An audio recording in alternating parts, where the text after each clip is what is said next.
Le 26 février 1924, paraît donc devant les tribunaux un personnage dont on ne comprend pas bien les intentions. Alors, on redit son nom, Adolf Hitler, ça rend pas les choses moins mystérieuses, mais on lui demande de se justifier, en se disant c'est sans doute un pauvre type, comme il en existe beaucoup.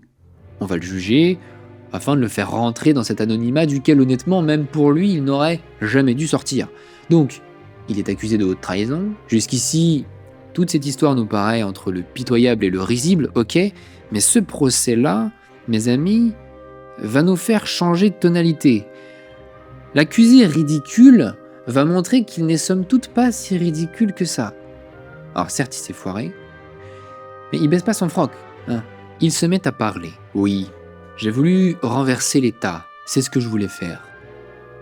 Et je suis convaincu que l'heure viendra où les masses, groupées aujourd'hui dans la rue autour de notre bannière au svastika, s'uniront à ceux qui tirèrent sur elle, car ce n'est pas vous, messieurs, qui prononcez notre sentence. Ce jugement est exprimé par le tribunal éternel de l'histoire.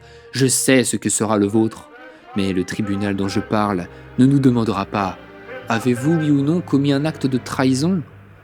Ce tribunal nous jugera, le quartier-maître général Ludendorff et nous, ses officiers et ses soldats, comme des Allemands qui n'ont voulu que le bien de leur peuple et de leur patrie, qui n'ont voulu que combattre et mourir. Libre à vous de nous déclarer coupables 1000 fois, mais la déesse du tribunal éternel de l'histoire sourira et déchirera en petits morceaux le réquisitoire de votre procureur avec l'arrêt que vous prononcerez. Elle nous acquitte. Waouh! Bon orateur, il se débrouille. Alors on découvre un peu sa gestuelle. La gestuelle hitlérienne, c'est assez nouveau. On découvre un personnage. Il a l'air convaincu par ce qu'il dit. Il dit qu'il est acquitté par l'histoire.